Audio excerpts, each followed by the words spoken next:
One of the big problems with history, with the past, is the way it is used in public, particularly in places where there are divisions around understandings of the past.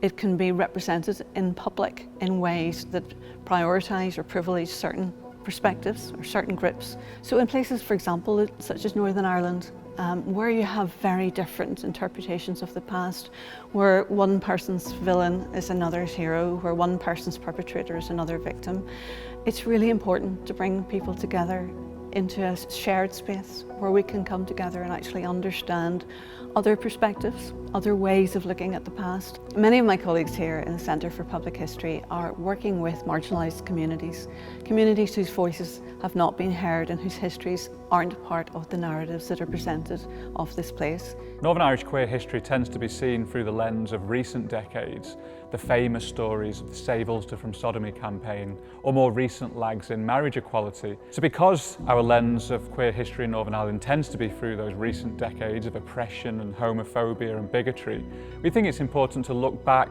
at a prior world that may have existed without most people realising it. A slightly hidden queer world that nonetheless was full of a certain degree of tolerance between people who were queer themselves, but also the families and the communities in which they lived. So in 2021, I was one of the co-authors of a project on mother and baby institutions, Magdalene laundries and workhouses, which made an initial historical investigation of those institutions. So we're talking about tens of thousands of individuals here. Many of them are deeply traumatised, as we've discovered in our research and in the testimonies. So we see there's ripples of trauma that go out from the birth mother to the child, the adopted child, the fostered child. What we need to do is to ensure that the histories that we write now don't silence them again.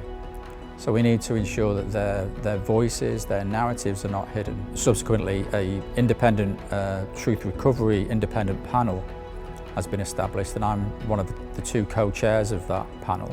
So we're also working with colleagues, with academics, practitioners, communities in various countries. That has then led me to work in Jordan and to work particularly with some marginalised communities there.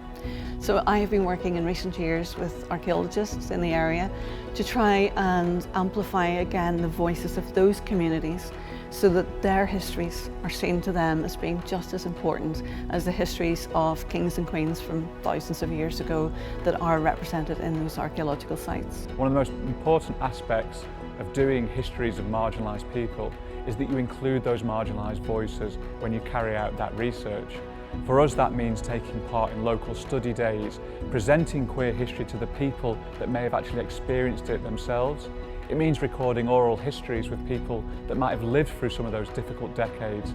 In June of this year, we held a conference in collaboration with the United States Holocaust Memorial Museum and the University of Virginia that looked at conflict and the history of conflict and how we as academics and practitioners can help communities to come to terms with traumatic pasts.